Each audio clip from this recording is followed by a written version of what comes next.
Assalamualaikum warahmatullahi wabarakatuh. Perkenalkan, kami dari kelompok 7 dengan saya sendiri, Rizka Novitri, dan teman saya, Ratna Viviantoka. Dan saya Sabila Hoirunisa. Di sini kami akan menjelaskan materi yang berjudul Teori Dorothy Jensen. Baiklah, langsung saja. Jelaskan. Langsung saja kepada saudari Ratna Viantoka, dipersilakan. Ya, baik. Di sini saya akan menjelaskan latar belakangnya. Jadi, model konseptual keperawatan merupakan suatu cara untuk memandang situasi kerja melibatkan perawat di dalamnya.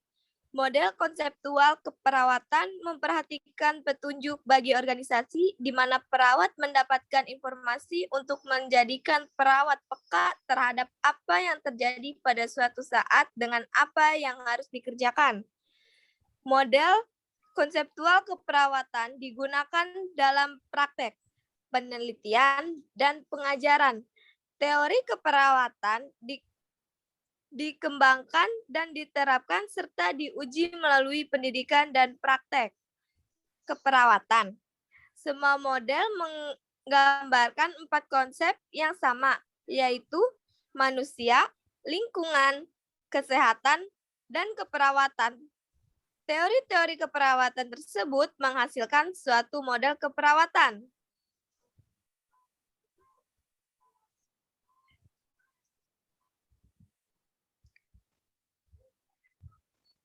Model keperawatan digunakan dalam praktek, penelitian. Mana sih? Oh, rumusan. Rumusan masalah. Berdasarkan latar belakang yang telah diuraikan di atas, maka dapat dirumuskan masalah sebagai berikut. Bagaimana konsep dan teori keperawatan menurut Jensen?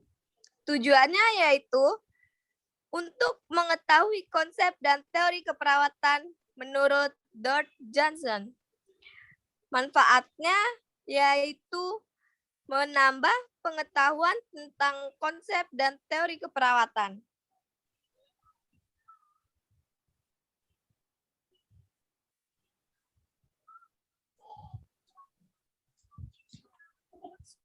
Sejarah Jensen yaitu dilahirkan di Savannah, Georgia pada tahun 1919. Dia seorang sarjana muda dalam ilmu pengetahuan keperawatan dari Universitas Vanderbilt, Nashville, Tennessee, dan tentang ilmu kesehatan dari Harvard. Dia memulai penerbitan idenya tentang keperawatan segera setelah wisuda dan Vanderbilt. Kebanyakan waktunya untuk berkarir sebagai guru di universitas dari California, Los Angeles. Dia mengerjakan tugas seperti guru besar dan pensiun pada tanggal 1 Januari 1978 dan setelah itu berada di Florida.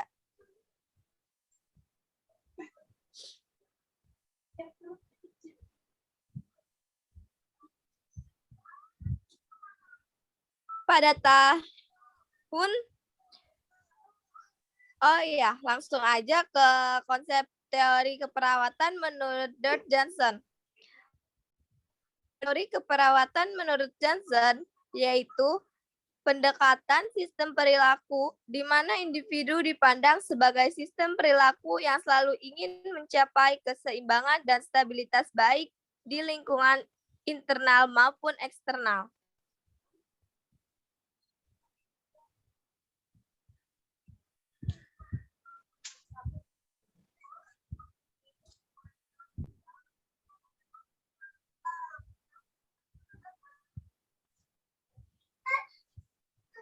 Konsep perilaku.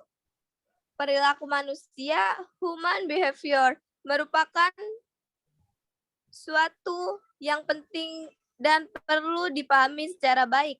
Hal ini disebabkan perilaku manusia terdapat di dalam setiap aspek kehidupan manusia. Perilaku manusia mencakup dua komponen, yaitu sikap atau mental dan tingkah laku attitude. Sikap atau mental merupakan suatu yang melekat pada diri manusia. Mental diartikan sebagai reaksi manusia terhadap sesuatu keadaan atau peristiwa.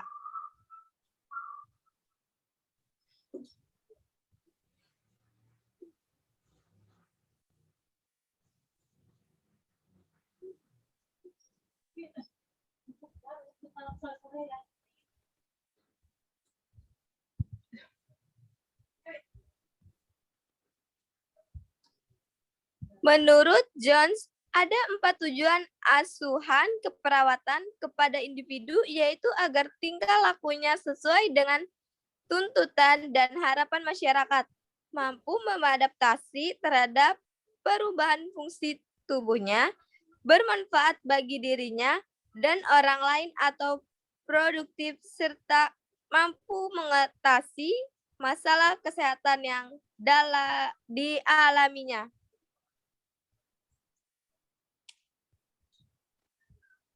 Oke, selanjutnya akan saya jelaskan lanjutan dari Saudari Ratna. Johnson mengidentifikasi 7 subsistem pada sistem tingkah laku. Model dari Johnson mempunyai 7 subsistem yang saling tergantung. Gangguan yang terjadi pada subsistem dapat mengganggu subsistem lainnya. Masing-masing subsistem mempunyai fungsi yang unik atau tugas khusus yang penting untuk satu performa terintegrasi dari keseluruhan subsistem, dan masing-masing mempunyai struktur dan fungsi.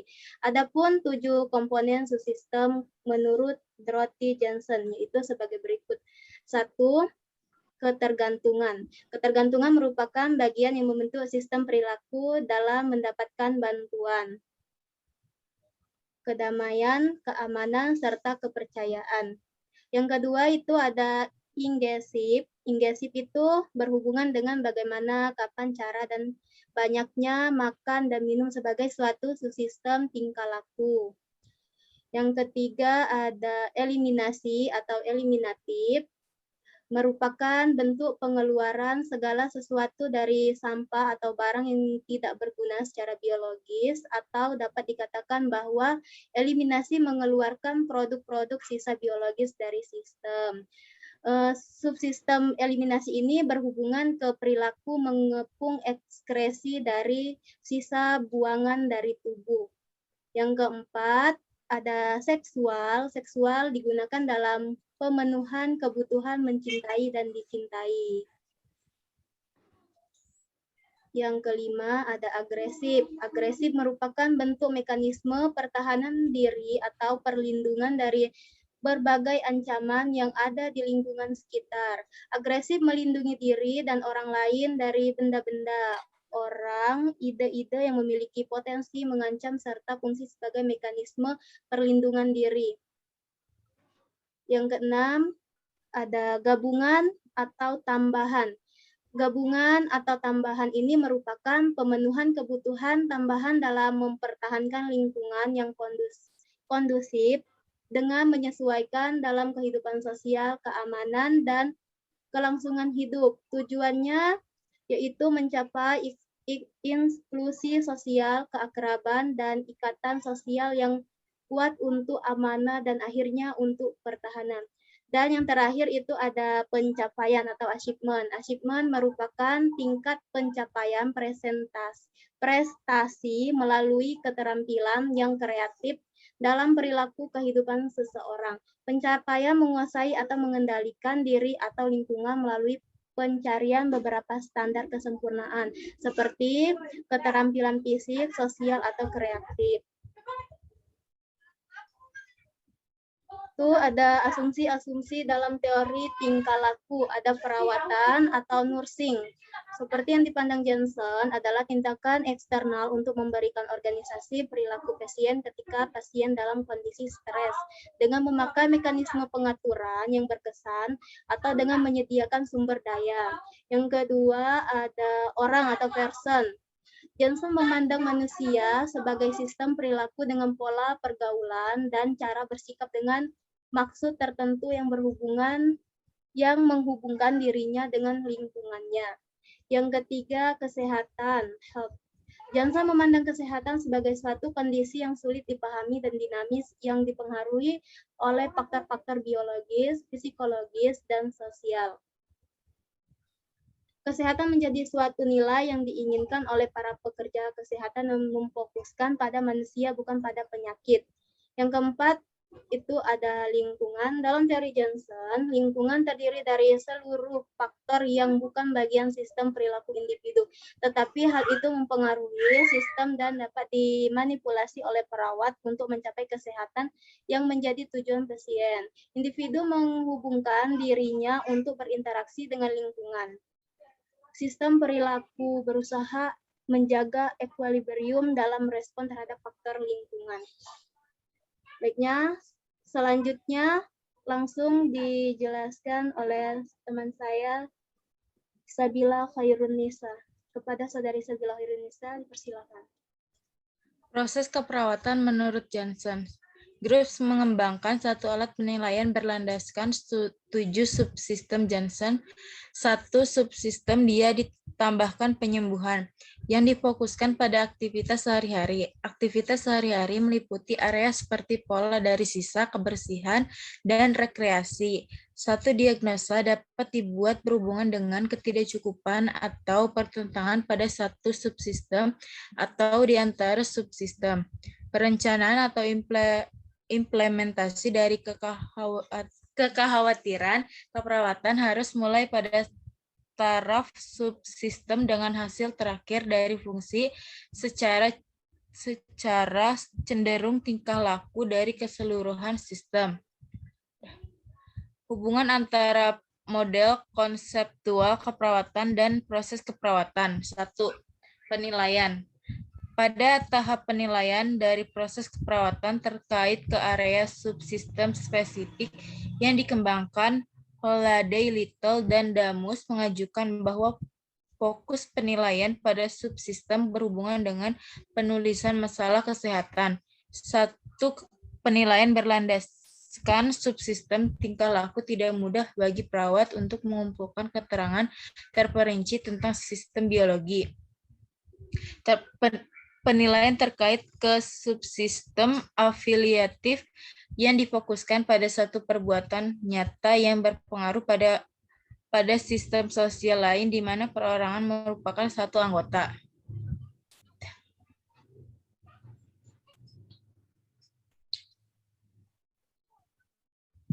Yang kedua, diagnosa berdasarkan teori sistem perilaku menurut Johnson yang menggambarkan diagnosa cukup rumit. Diagnosa cenderung umum ke satu subsistem sedikit spesifik terhadap satu masalah. Grup telah mengajukan 4 kategori dari sistem tingkah laku Johnson, yaitu A. Ketidakcukupan satu status yang mana berada ketika satu subsistem tertentu bukan berfungsi atau mengembangkan ke kapasitas paling penuh, ini sehubungan dengan kekurangan dengan kebutuhan fungsional. B. Pertentangan satu perilaku itu tidak menjumpai goal dimaksud. Insongruensi biasanya membohongi di antara aksi dan goal dari subsistem, walau cocok dan pilihan betul-betul mempengaruhi aksi tidak efektif. Yang C, ketidakcocokan goal atau perilaku dari 2 subsistem pada keadaan yang sama menilai dengan satu sama lain kerusakan dari perorangan. D, kekuasaan perilaku dari subsistem sesuatu dipergunakan lebih dari lain subsistem dengan tanpa melihat keadaan kerusakan dari subsistem yang lain. Yang ketiga, perencanaan. Perencanaan intervensi keperawatan juga dikaitkan langsung dengan model konseptual keperawatan Yang keempat, implementasi, melaksanakan rencana intervensi berdasarkan pengetahuan ilmiah yang bukan merupakan bagian dari model keperawatan. Model keperawatan menunjukkan apa yang harus dilakukan oleh perawat yang langsung mempengaruhi intervensi keperawatan yang direncanakan, tetapi tidak menunjukkan pada perawat bagaimana menerapkan rencana itu. Yang kelima, evaluasi. Evaluasi merupakan fungsi perawatan yang berlanjut. Evaluasi berhubungan dengan bagaimana cara klien beradaptasi dan bereaksi, kebutuhan klien, serta tujuan klien jika perawat sudah dapat menjawabnya. Akan membantu perawat menilai keefektifan dari proses perawat secara keseluruhan dan model keperawatan.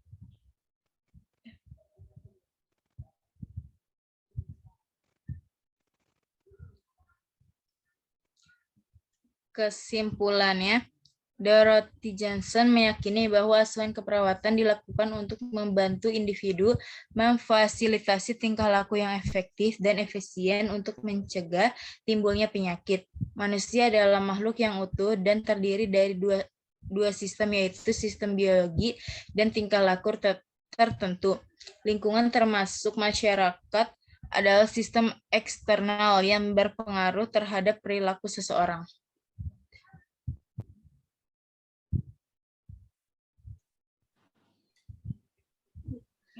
Baiklah, itulah materi yang disampaikan dari kami. Bila ada kata-kata yang salah, kami mohon maaf. Kami akhiri. Wassalamualaikum warahmatullahi wabarakatuh.